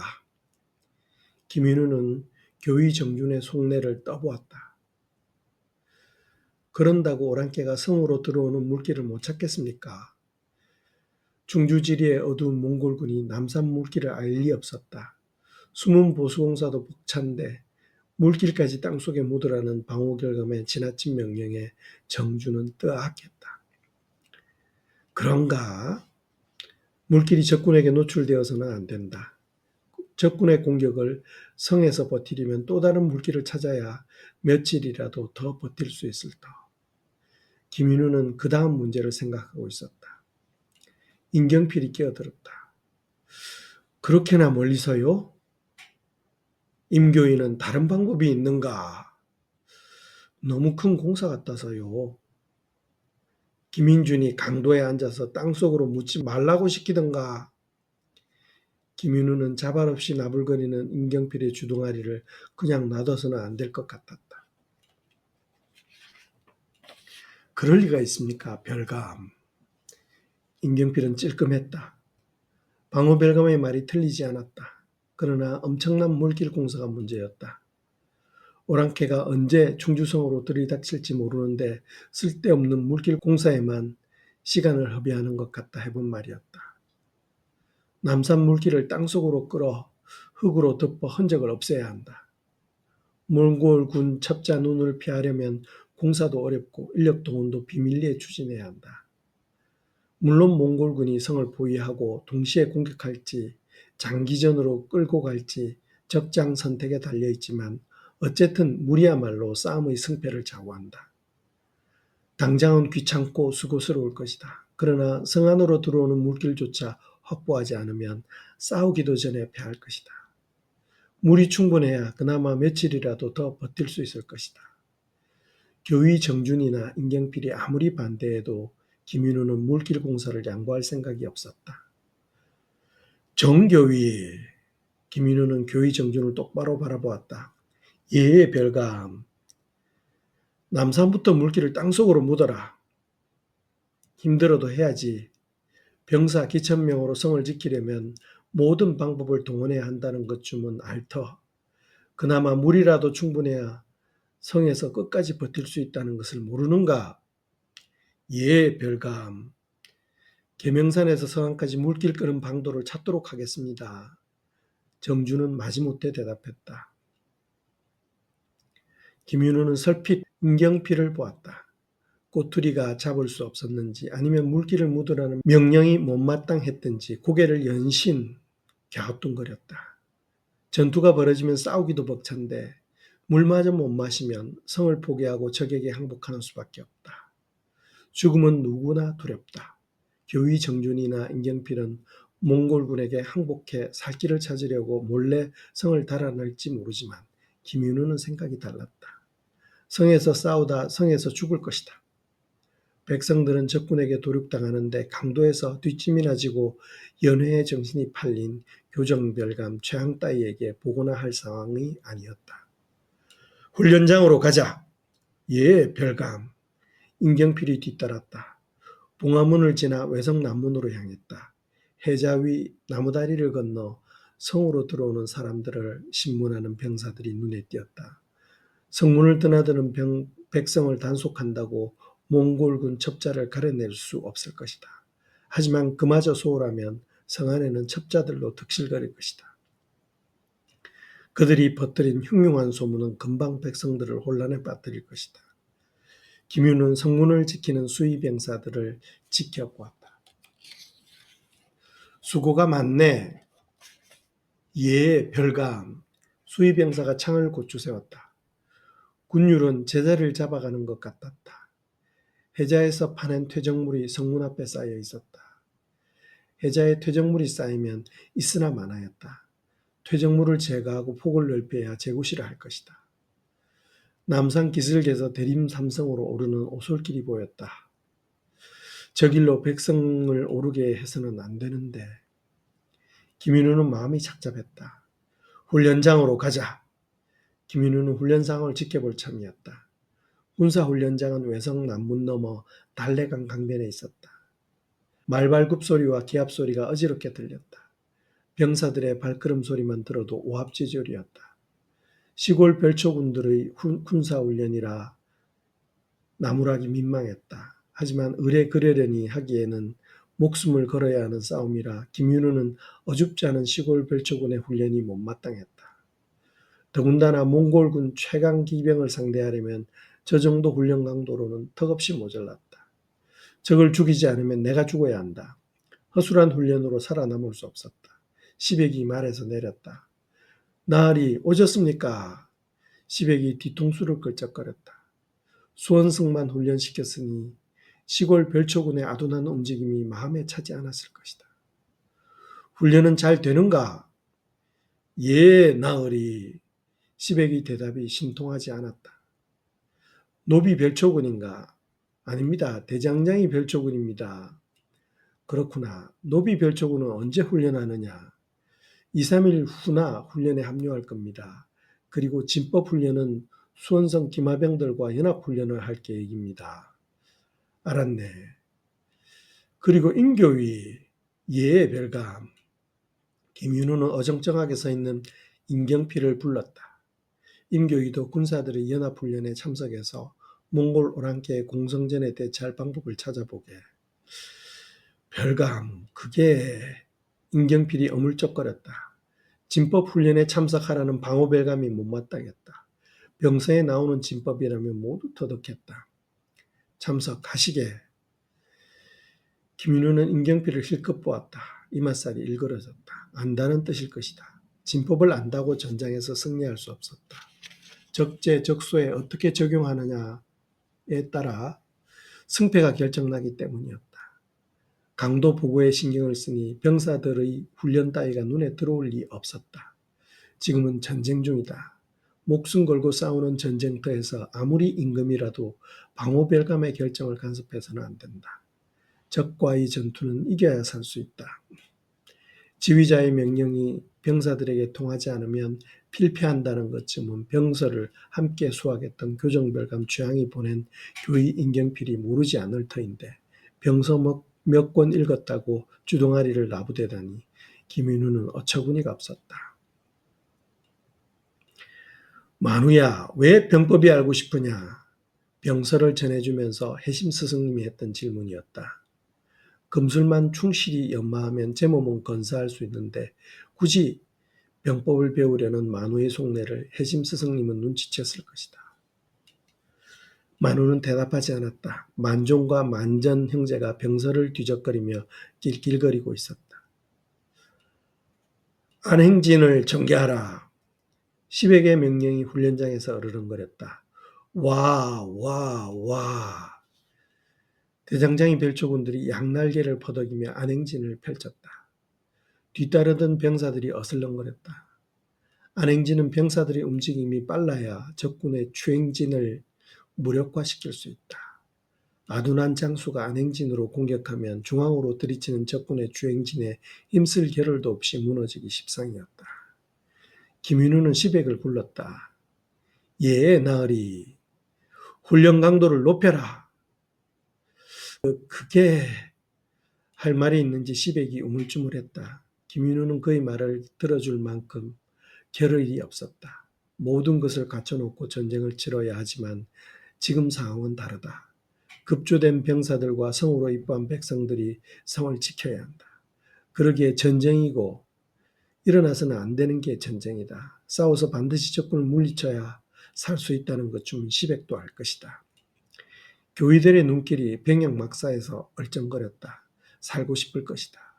살아서 식솔 곁으로 돌아가고 싶겠지만 이곳은 몽골 오랑캐와 싸움이 벌어질 전쟁터라는 것을 모르지 않을 터인데 예리하고 장소의 날카로운 눈빛은 보이지 않고 살고 싶은 욕망만 훈련장에서 휘적거렸다. 김하병 훈련은 잘 되어 가는가? 김윤우는 시백을 다그쳤다. 예, 나으리. 그런데 대장장이들이 사나흘 후에나 진법 훈련에 합류한다고 합니다. 그랬구나. 무슨 말을 하면서 날짜를 물리더냐? 방패를 아직 덜 만들었다고 합니다. 그랬을 거야. 예상보다 150개를 더 준비하라 일렀으니 시간이 모자랐을 것이야. 금당사 지주스님에게 통지했는가? 창정 최수에게 물었다. 사찰 승려들을 동원해 금당사 초입에 척후를 세우라 일렀는데 김윤우는 그 정황을 알고 싶었다. 예, 별감. 어젯밤에 금당사 지맥스님에게 다녀왔습니다. 밤낮으로 척후하라 일러두었습니다. 창정 최수가 어물쩍거렸다. 승려들에게만 온전히 맡기지 말고 발빠른 병사를 차출해 금당계국에 보내라. 예, 별감. 그렇게 하겠습니다. 춘주성으로 보낸 척후병은 돌아왔느냐? 기다리는 중입니다. 몽골군은 점점 가까이 다가오고 있었다. 싫든 좋든 몽골 오랑캐와 일전을 벌여야 한다. 그러나 몽골군은 나타나지 않고 춘주성에서 탈출한 고려병사들만 꾸역꾸역 북청나루를 건너 충주성으로 몰려들었다. 성로마다 횃불이 휘청거렸다. 외성과 내성 성상로에 순찰병이 느릿느릿 움직이고 성문지기는 꾸벅꾸벅 졸았다. 밤이 깊을수록 저들의 움직임은 늘어질 것이다. 김윤우는 외성 성상로를 따라 말을 몰았다. 그리고 언제 들이닥칠지 모를 몽골군의 공격을 생각했다. 춘주성을 함락하면 적장은 어느 성으로 향할까? 원주성일까? 철룡상성일까? 아니면 곧장 충주성으로 쳐올까? 김윤우는 가늠할 수 없었다. 춘주성이 위기에 처했는지 성에서 탈출한 백성들이 속속들이 충주성으로 몰려들었다. 몽골군의 다음 공격 목적지는 예상할 수 없었다. 20여 년 전 처인성 전투 때도 마찬가지였다. 광주성이 함락될 즈음 몽골군은 느닷없이 처인성을 공격했다. 물론 군자창이 있긴 했지만 예상 밖의 공격이었다. 처인성은 광주성을 탈출한 백성들과 근처 마을에서 피신한 백성들로 아수라장이었다. 가리제에서 기마 한 기가 처인성으로 빠르게 달려왔다. 만우는 가슴이 두근거렸다. 가리제에 세워둔 척후병이었다. 무슨 일이냐? 만우가 성문으로 나섰다. 몽골 기마병 300여 기와 보병 수천 명이 가리제 쪽으로 다가옵니다. 광주성은 어떻게 되었다더냐?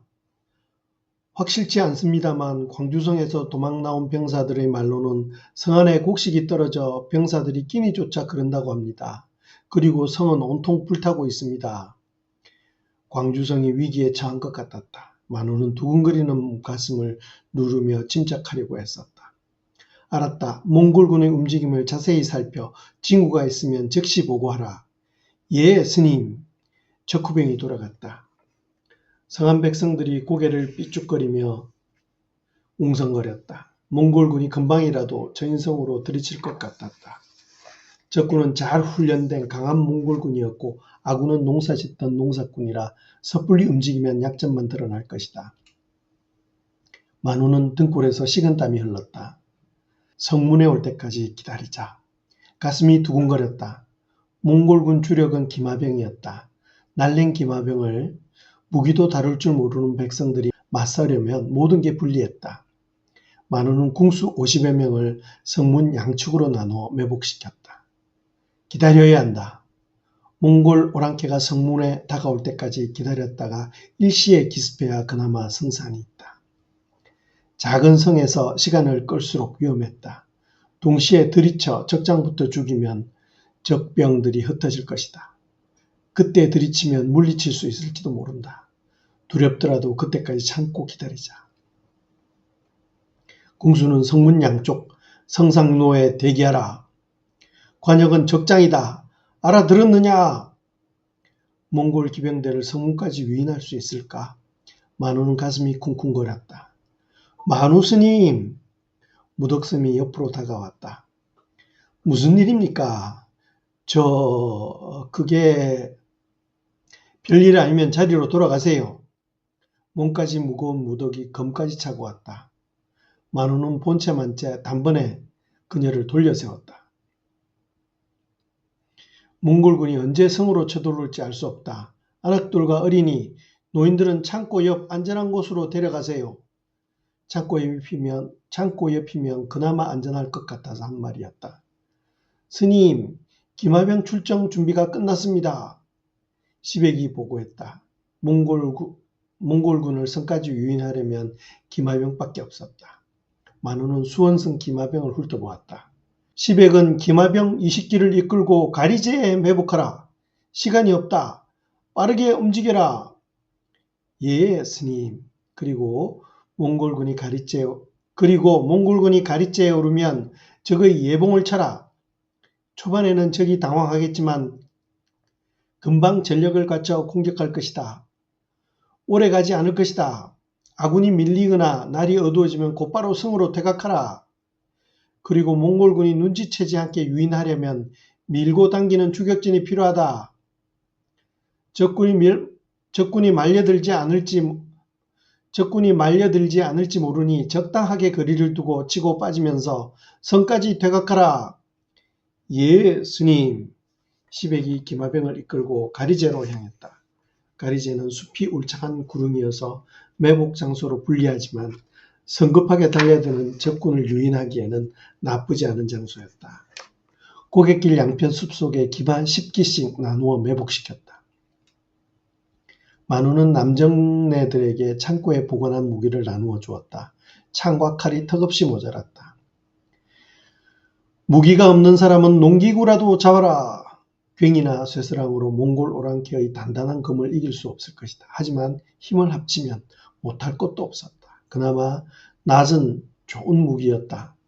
궁수들은 성상로에 매복하고 명령을 기다리라.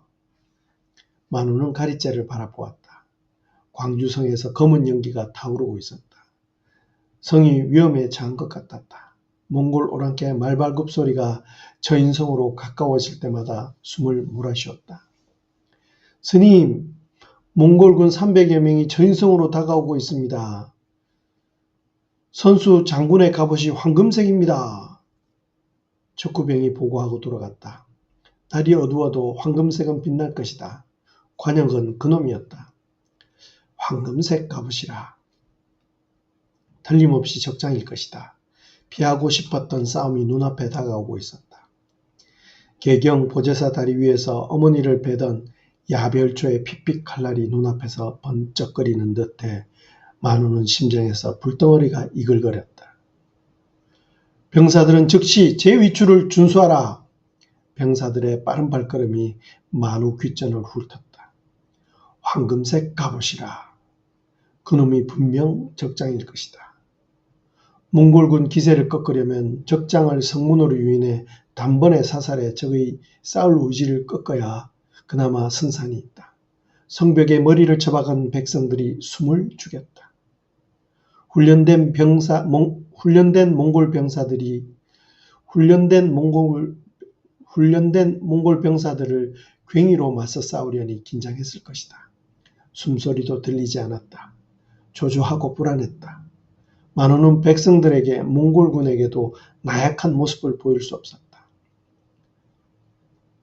병사들은 들어라. 농기구를 꼬나던 백성들의 숨소리가 태풍처럼 들리는 듯했다. 만호는 검을 높이 쳐들었다. 10액의 기마병이 몽골군을 유인해 성문을 지나치면 몽골군이 뒤따라 성문에 도착할 것이다. 그리고 10액의 기마병은 다시 성문으로 되돌아갈 것이다. 궁수들은 그때를 기다려 일제히 적진으로 활을 쏘아라. 알겠느냐? 몽골군이 10액의 유인책에 걸려들까? 궁수들이 활 시위를 제대로 당길 수 있을까? 만호는 가슴이 쿵쾅거렸다. 궁수들은 잘 들어라. 황금색 갑옷을 입은 자가 적장이다. 모든 궁수는 황금색 갑옷을 겨냥하라. 나머지 병사들은 북과 꽹가리를 치고 함성을 질러라. 그리고 안악들과 노인들은 성한 나무숲을 돌아다니며 낙엽을 짓밟으며 깃발을 힘껏 흔들고 고함을 질러라. 와, 와, 와. 백성들의 함성에 나뭇잎이 우수수 떨어지는 듯했다. 저녁노을이 칠성산으로 가라앉았고 땅거미가 깔리기 시작했다. 풀벌레조차 숨을 죽였다. 몽골 오랑캐 말발굽 소리가 가리제 쪽에서 들려왔다. 백성들이 움직이면 생각보다 빨랐다. 말발굽 소리가 가파르게 방공길을 갈랐다. 만호는 숨이 턱턱 막혔다. 제발 성문까지만 몽골군을 끌고 오너라. 만호는 성상로에 올라 몽골군이 나타나기를 기다렸다. 나뭇가지 사이로 눈바람이 서산하게 빠져나갔다. 가리째에서 칼 부딪히는 소리, 말발굽 소리와 채찍 소리가 허공을 가를 때마다 성벽에 엎드린 백성들의 숨소리는 가파르게 달아올랐다. 10액의 기마병이 처인성으로 달려왔다. 그 뒤를 몽골군 기마병이 맹렬하게 추격하고 있었다. 몽골 기마병과 10액의 기마병이 가까이 또 멀어지기를 거듭하더니 10액의 기마병이 속도를 붙여 빠르게 성문을 지나쳤다. 뒤쫓던 몽골 기마병이 성문에서 멈췄다. 황금색 갑옷을 입은 적장이 성문을 두리번거리면서 중얼거렸다. 이삼백기는 됨직했다. 아니, 성이 왜 이렇게 조용해? 적장의 목소리가 성벽을 넘었다. 만호는 가슴이 조마조마했다. 성이 너무 조용합니다, 장군. 부관인 듯한 장수가 대꾸했다. 성문도 없잖아.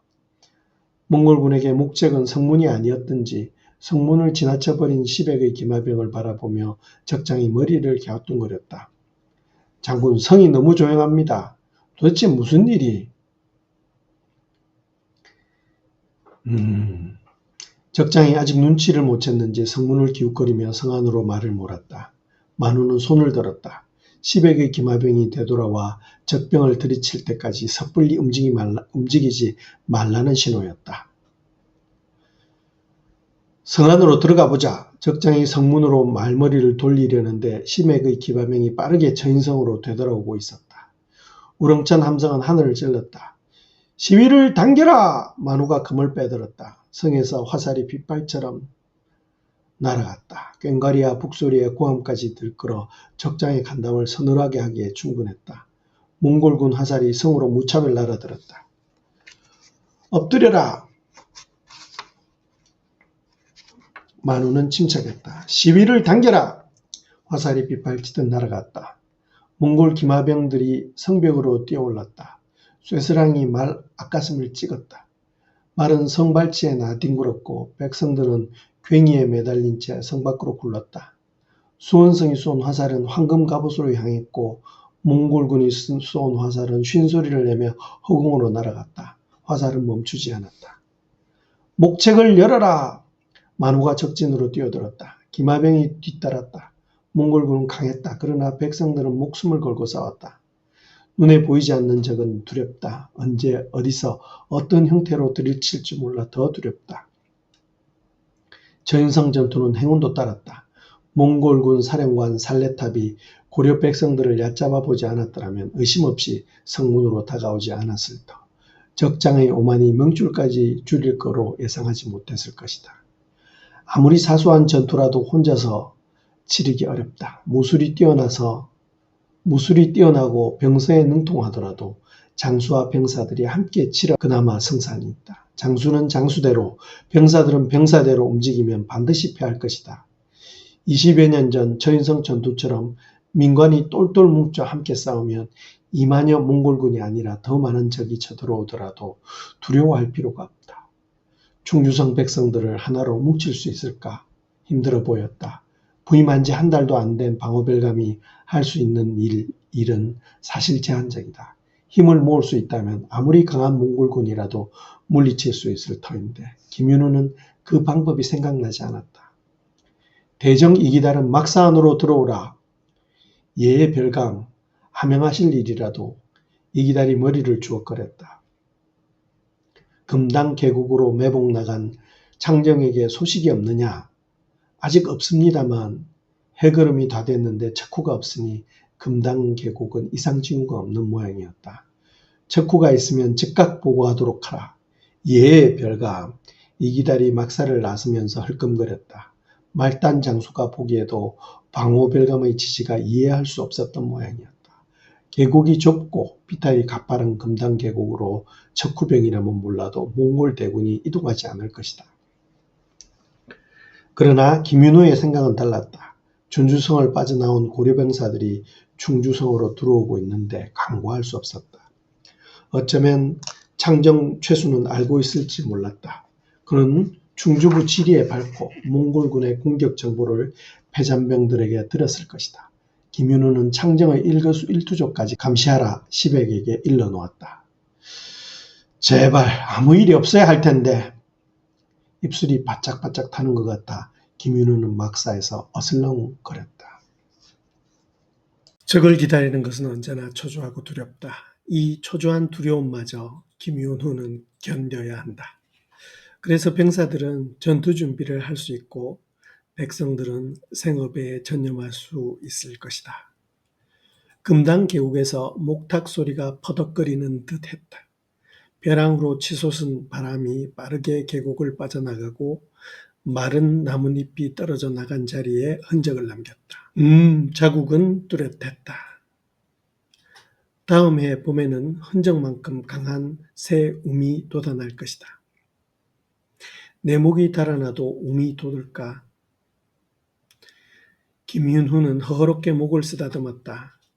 금당 계곡으로 매복 나갔던 창정 최수의 어이없어 하던 표정이 머릿속에 얼쩡거렸다. 이해할 수 있었다. 금당 계곡은 깊고 가팔라 몽골군이 이동할 만한 길이 아니었다. 그러나 김윤우의 생각은 달랐다. 금당 계곡은 청풍강 건너편 조둔진에 닿았다. 아군이나 적군이나 척후가 어려운 곳이었다. 해가 떨어지면 계곡은 금방 어두워져 매복이 쉽지 않았다. 전쟁을 치러본 적장이라면 분명 이곳으로 척후병을 보낼 것이다. 금당사 수원승에 맡겨두기에는 아무래도 꺼림칙해 맡겨둘 수 없었다. 어쩌면 몽골군 척후병들은 이미 금당계곡을 수없이 들락거렸을지도 몰랐다. 금당계곡으로 오랑캐가 오지 않을 겁니다. 최수의 대답은 야무졌다. 충주부 지리에 밝아 누구보다 적군의 이동로를 잘 파악하고 있을지 모르지만 그만 알고 있다는 오만한 발상은 위험했다. 창정이 알면 적도 알 것이다. 전쟁에서 패배는 그만 안다는 착각에서 비롯된다는 것을 창정 따위가 알 리 없었다. 그 말에 책임질 수 있느냐? 김윤호가 눈을 부릅떴다. 그렇지만 최수가 뭉그적거렸다. 자신이 없다는 몸짓이었다. 지리를 잘 안다고 몽골군 전략까지 알 수 없었다. 정장 형세는 수시로 바뀌고 적장은 수많은 전투를 치른 경험이 많은 장수였다. 적군의 공격을 함부로 예단해서도 안 되지만 무시하면 더 큰 화를 당하기 마련이었다. 김윤우 생각은 창정 최수와 달랐다. 그러나 이유를 설명한다고 창정은 이해하려 들지 않을 것이다. 날이 저물고 있었다. 소대기상 그림자가 들판을 지나 달래강을 건너고 있었다.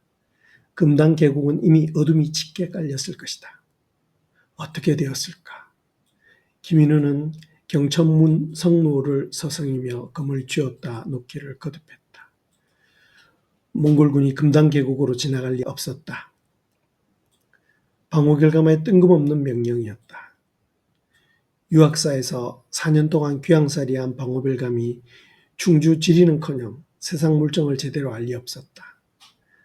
백성들이 한꺼번에 성으로 몰려들어 병참 일도 어려운데 금당 계곡에 매복하라는 방호별감의 명령은 병서조차 읽지 않은 말단 장수 창정이 생각해도 터무니없는 명령이었다. 금당 계곡은 깊고 가파른 외길이라 적병사들이 한꺼번에 이동하기 어렵다. 더군다나 금당사 고갯길은 마주오는 사람을 겨우 비켜갈 만큼 좁은 길이었다. 서로 몽골군이 침투하더라도 금당사 수원승 연함은 명 충분히 물리칠 수 있어 굳이 충주성 병사까지 동원해 매복할 필요가 없었다. 더군다나 충주지리에 무지한 몽골군이 청풍강 백길과 달래들판을 놔두고 위험을 무릅쓰고 병사들을 굳이 금당 계곡으로 몰아넣지 않을 것이다. 최수는 금당사 고갯마루에 올라 평소 보아두었던 길 옆에 병사들을 매복시키고 길목을 지켜보았다. 바람소리가 벼랑을 오르내리며 윙윙거리고 맷 비둘기가 푸드덕거렸다. 창정, 사람들이 고개를 오르고 있습니다. 고갯마루 초입에서 척후 보고가 들어왔다. 금당사로 돌아가는 중들이겠지. 아무리 멍청한 몽골군이라도 비좁고 가파른 길로 그것도 한밤중에 병사들을 이동시키지 않을 터인데 죽으려고 작정한 놈들이 아니고서야 금당 계곡으로 이동하지 않을 터 어쩌면 지나가는 나그네일지도 몰랐다. 그런데 사람들이 고개로 올라온다는 척후병의 보고에 창정 최수는 적잖게 당황했다. 최수는 그의 반대 의견을 말없이 듣기만 하던 방호별감의 날카로운 눈빛이 선뜻 지나갔다. 혹시 몽골군이면 엎드려! 창정 최수는 병사들에게 몸을 낮추게 했다. 설마 방호별감의 예측대로 들어맞는 것인가? 외덕골 유학사에서 귀양살이 했다지만 관하 군사보다 충주부 지리에 밝을 리 없었다. 그런데 사람들의 외마디 비명이 바람에 뒤섞인 채 고갯마루까지 뚜렷하게 들려왔다. 두렁거리는 말소리는 분명 고려 말이 아니었다. 최수는 이 상황을 믿을 수 없었다. 어찌된 일일까? 최수는 몸을 낮추고 두렁거리는 사람들의 목소리에 집중했다. 아무리 방어별감이라지만 이럴 수가. 예상치 못한 길목에서 몽골군을 만나다니. 금당 계곡으로 몽골군이 침입하고 있었다. 저들을 사로잡을 수 있을까? 그는 온몸에서 소름이 돋았다. 야, 이 새끼야, 이 길이 맞아? 은울한 고려 말이었다. 이 길밖에 없어요. 고개를 넘어 곧장 내려가면 조둔진이에요. 청풍강만 건너면 충주성이라고요. 최수는 도무지 이 상황을 믿을 수 없었다. 매복 중이던 병사가 고갯마루로 기어왔다. 장정, 몽골군이 고개를 오르고 있습니다. 포로들이 더 많은데 300여 명은 넘는 것 같습니다. 최수는 당황한 나머지 입조차 다물어지지 않았다. 금당사 수원승들도 보이지 않았다. 중놈들에게 매복하라 시켰더니 얼굴조차 내비치지 않았다. 나쁜 놈들. 최수는 금당사 수원승을 찾아 주위를 두리번거렸다. 절로 돌아갔는지 흔적도 찾을 수 없었다.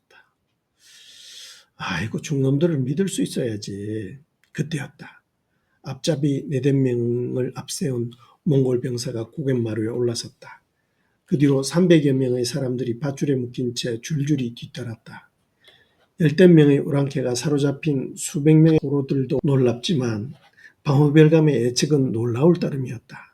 최수는 병사들을 돌아보았다. 고개를 바위틈에 처박은 채 부들부들 떨고 있었다. 잘못 덤볐다가 몽골군에게 되레당할지 모를 위기의 순간이 눈앞으로 다가왔다. 최수는 조마조마한 가슴을 억누르며 다음 명령을 생각했다. 건너편 매국병에게 손을 들었다. 지시할 때까지 기다리라는 신호였다. 오랑캐 병사 선두가 눈에 들어왔다. 고갯마루에 오르기 전에 쳐야 한다던 방호별감 명령이 생각났다. 고갯마루에 올라선 뒤에는 아무리 지친 병사라도 상대하기 어렵기도 하지만 몽골군이 매복지를 벗어나면 당할 방법이 없었다. 이대로 몽골군이 고갯마루를 지나치게 내버려둘 수 없었다. 게다가 포로들도 믿을 수 없기는 마찬가지였다. 그나마 그 전에 쳐야 이길 승산이 있었다. 아이고 힘들다. 몽골군 선두가 고갯마루에 올라서면서 짓거렸다. 비탈길을 올라왔으니 힘들 수밖에. 지금이 공격할 기회였다. 최수는 숨이 턱까지 들어찼다. 공격하라! 최수가 앞장서 뛰어나가 고갯마루에 올라서 몽골군 선두를 공격했다. 몽골군이 깜짝 놀라더니 돌아서 덤벼들었다.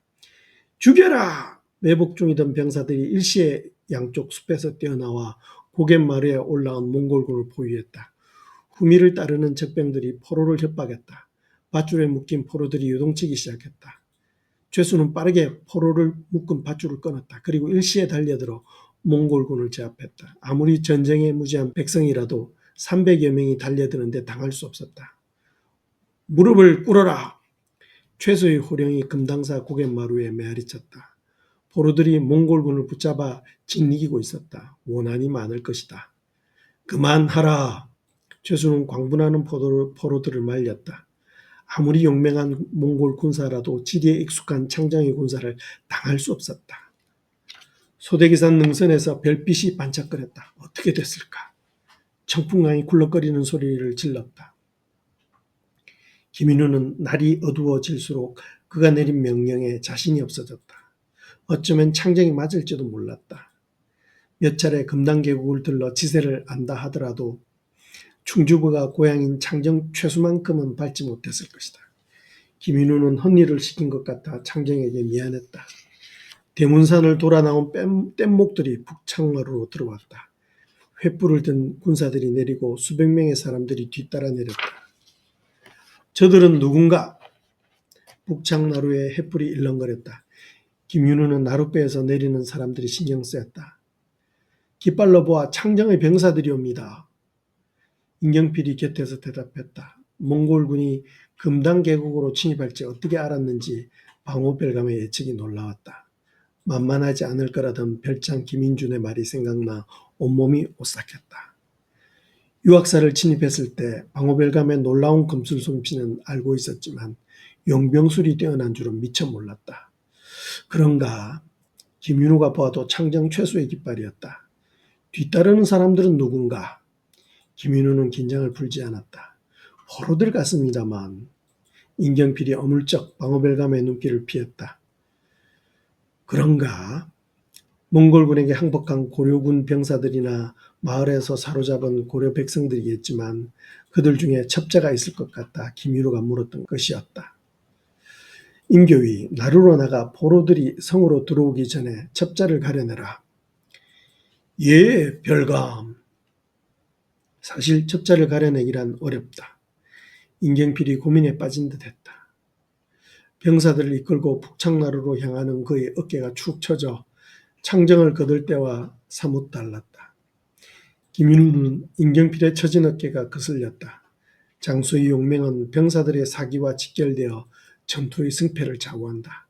축 처진 어깨로는 사기는커녕 몸조차 건사하기 어렵다. 임경필이 장수가 되려면 별장 김인준 그림자부터 지우는 게 먼저일 것이다. 김인우는 임경필의 움츠린 어깨가 안타까웠다. 별감, 금당 계곡에서 사로잡은 몽골군 포로들이 입을 열지 않습니다. 임경필이 당황하고 있었다. 몽골군 포로는 무례했다. 포로면 포로답게 굴어야지. 김인우는 말없이 임경필을 쏘아보았다. 문초는 해보았느냐? 예, 별감, 한사코 입을 열지 않습니다. 그래, 그러면 입을 열게 하라. 몽골군 포로들을 단칼에 죽이고 싶었다. 몽골군 칼날에 수없이 많은 고려 백성이 죽었다. 멱을 따고 아가리를 찢고 싶었다. 김인우는 화가 치밀어 올랐다.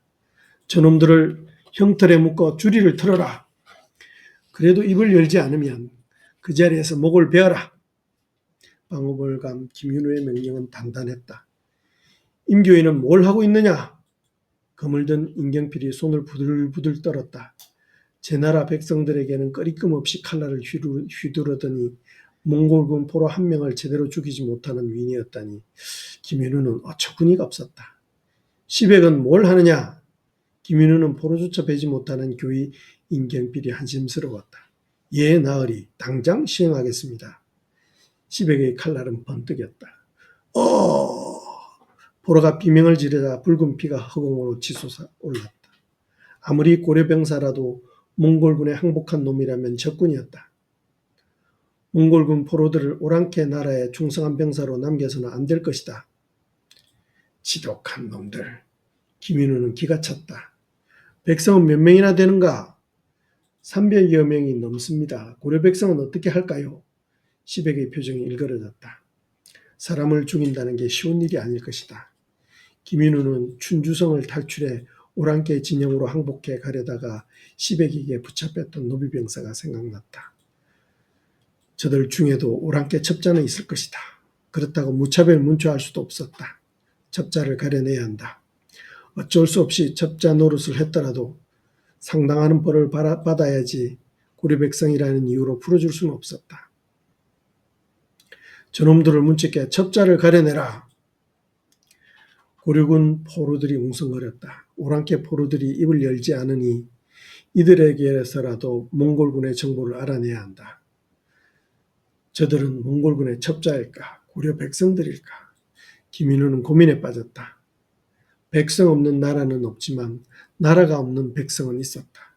뿔뿔이 흩어져 산속에 숨어 살아도 그들은 고려 백성들이 틀림없었다. 밤낮으로 영이나 즐기면서 백성에게 나라를 위해 기꺼이 목숨을 바치라는 임금의 어명은 어설펐다.